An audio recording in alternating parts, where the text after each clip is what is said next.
Here is the English translation of the content you provided, without numbers or titles. In the deep autumn of 1683, late at night, the streets of Paris were tightly shrouded in a layer of cold, thick fog. A shabby carriage, devoid of any royal emblems and escorted by several heavily armed cavalrymen, quietly made its way to the back door of the St. Eustache Church. Lying inside the carriage was Jean-Baptiste Colbert, the Controller-General of Finances of France, who had just taken his last breath.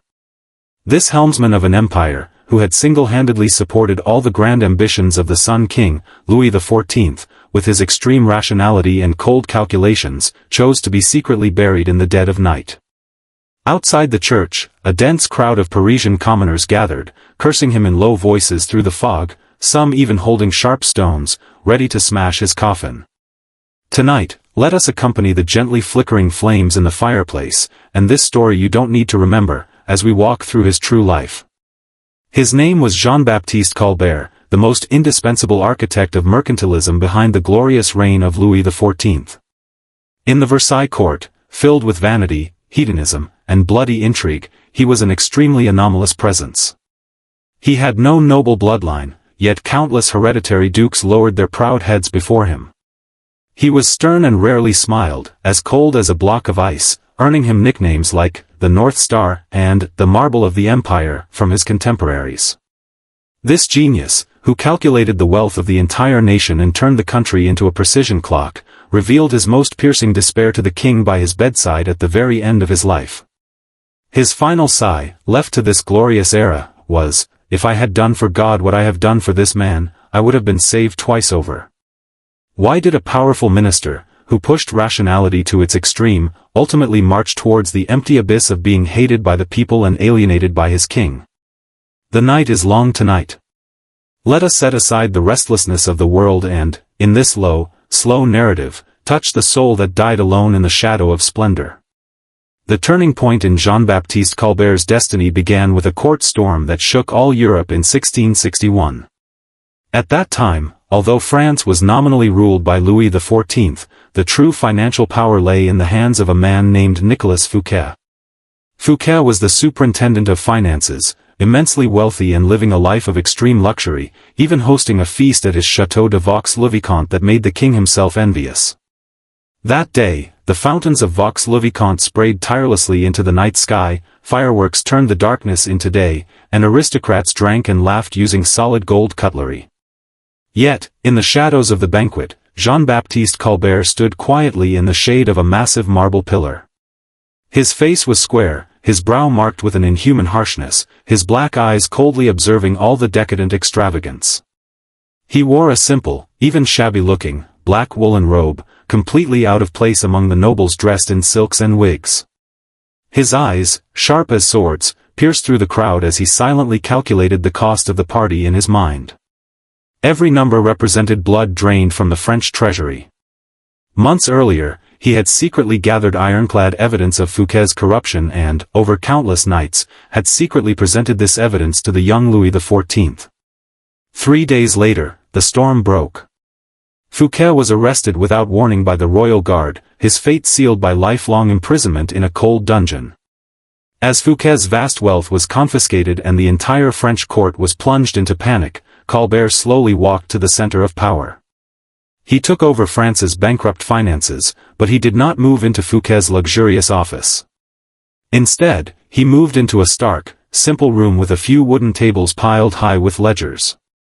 He sat down under the dim candlelight and, with his cold reason, began to methodically clean up the disastrous accounts left by his predecessor. He suddenly realized that although he had shattered the monster of corruption with the most perfect political maneuvering, he had also personally opened a door to an abyss filled with unknowns and pressure. Because what he now faced was a behemoth even harder to satisfy than Fouquet, the Sun King, who craved deification through gold and war. He wrote in his diary that night, "It is easy to eliminate a greedy minister, but to satisfy the ambition of a king requires burning the very blood of the entire nation." To support the nearly mad grand narrative of Louis XIV, Jean-Baptiste Colbert had to push his rationality to its absolute limit. He began to implement an unprecedented economic order across France, what would later be called mercantilism. In his logic, the total amount of wealth in the world was fixed. For a nation to become strong, it must ensure a continuous inflow of gold and silver while strictly preventing even a single coin from flowing out. To achieve this goal, this cold controller-general transformed all of France into a massive, precisely operating factory. He sat at his desk every morning at 4 o'clock sharp, lit a single candle, and began his daily battle amidst countless sheepskin parchment bills.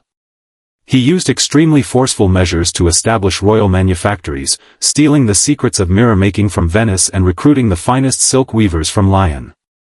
He even established quality standards that were harsh to the point of being pathological. If a weaver's cloth fell short by a few inches, or the dye wasn't pure enough, he would be locked in a pillory as a public spectacle.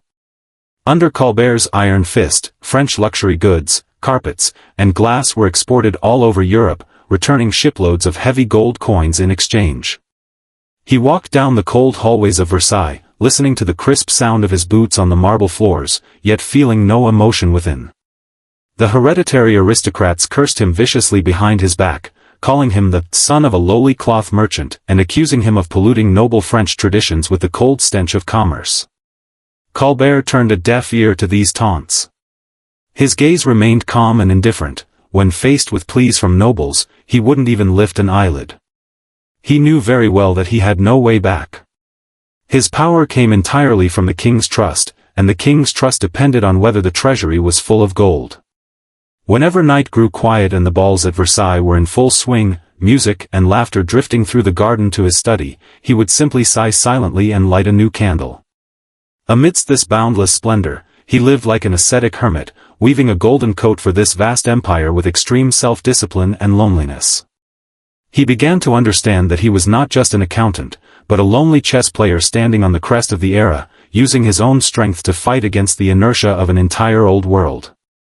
However, Jean-Baptiste Colbert soon discovered he was trapped in a paradox he could never resolve. Every gold coin he had amassed with such painstaking effort would be squandered by Louis XIV at an alarming rate before it could even warm the treasury.